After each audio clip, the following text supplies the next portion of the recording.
Hey everybody, I missed my upload last week and I wanted to let you know what's going on with me. Not because I know that you guys out there are YouTubers or anything, but because I think that some of the things that have been going on with me might be relevant to you as well. You see, I've been hating making YouTube videos. And in the last couple of weeks, it's been really bad. Actually, in the last couple of months. I don't like making videos on this channel because number one, I have been struggling with depression. And as we've talked about before, there is this idea that people who talk about gratitude, joy, oneness, and service are happy, peppy people. And it feels difficult to come and talk about this when my mood is low. Not because I don't believe in it, but because I wonder whether I'm actually delivering a message that is inspiring when my energy levels might be low. And then it leads me to wonder whether what I'm doing is of any value at all. Another major thing is that I really don't like the way I look on camera. Like many of us during pandemic lockdown, I gained weight. And, you know, I've always had a little bit of a struggle with my weight. I was overweight when I was 5. And so I've been always on the plumper side of life. And I've had to contend with that in a world that values the skinny. And a couple of weeks ago, I got a really terrible haircut. I'm still struggling with it. And this is held in place by an awful lot of hairspray. And I don't know about you, but something as simple as a haircut right now can really diminish your sense of self-esteem if it doesn't look great because, well, we haven't got a lot going on. And going to the hairdresser has been something that has been a kind of luxury and a self-esteem boosting thing to do. So when my hair turned out really awful, I have been feeling pretty bad about being on camera. I am holding myself to a standard that I think many of us might be holding ourselves to. And that is the standard of the model or the beautiful influencer. But there's not many of those out there. And a lot of them are created by camera angles and the use of lighting, and then by post-production and Photoshop. I worked in the photography and the film business, and I can tell you that there's a lot of work that goes into making someone look especially beautiful. I don't know how to do it, but I have seen how much goes into it. And rarely are the people who are on camera looking the same in real life as they are once they're on film. A couple of years ago, I became an amateur photographer. And what I really love to capture is the candid portrait. And by that I mean I like to take a long lens and to be able to zoom in on people when they are not aware that they're being watched. And why I like to do this is because I think that people are actually the most beautiful when they don't know they're being looked at. And so this takes me to kind of 2 points. The first is that I have had some feedback that I am not really relaxed on camera. And as a young person in New York, I studied professional acting at a professional acting school. And one of the things that I studied was acting for the theater. I purposefully never studied to act on camera. And that goes back to not liking the way I appear on camera. But now when I'm trying to learn how to speak to a camera and be engaging, one of the things that's come out is a persona that I like to call my presentation persona. I've worked in big business for several years, and I've done a lot of presentations where I'm delivering information or I'm delivering a pitch. And I come across in a certain professional, stilted probably, and formal manner. And so when I've been doing these self-soothing tips, I've gotten more and more into the research and wanting to convey a lot of information.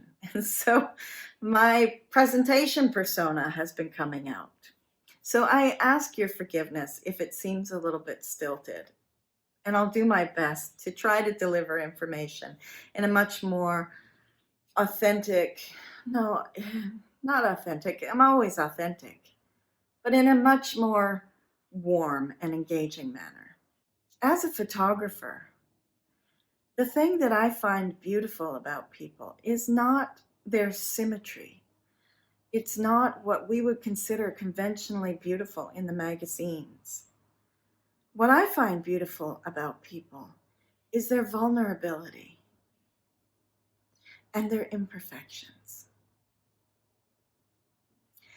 So, I'm here today talking to you about my vulnerability, about my imperfections. I don't like coming and talking to the camera because I don't like having to watch it and edit it. And I would venture to say that actually there's not an awful lot of actors out there who have to edit themselves once they've delivered a performance. And there's not an awful lot of lecturers who have to edit themselves after they've been recorded for a class that they've given. It's unique to YouTubers that by and large we edit the footage that we record of ourselves. And maybe that's why so many YouTubers are insecure. I don't know. Maybe that's one of the reasons anyways. So that is what's been going on with me. My mood has been crummy. It has led me to wonder if anything I'm doing is of value. And finally, it's because I don't like the way I look. But here's an interesting thing. Only a couple of months ago, through looking at myself on camera, I started to see myself as maybe other people would.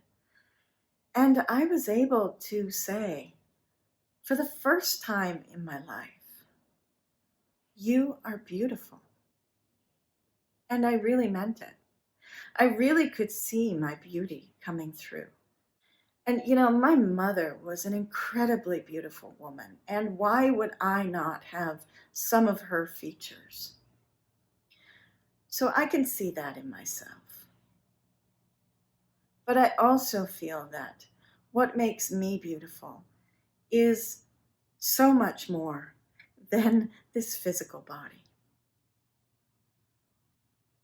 That was only back in May that I was first able to say I'm beautiful.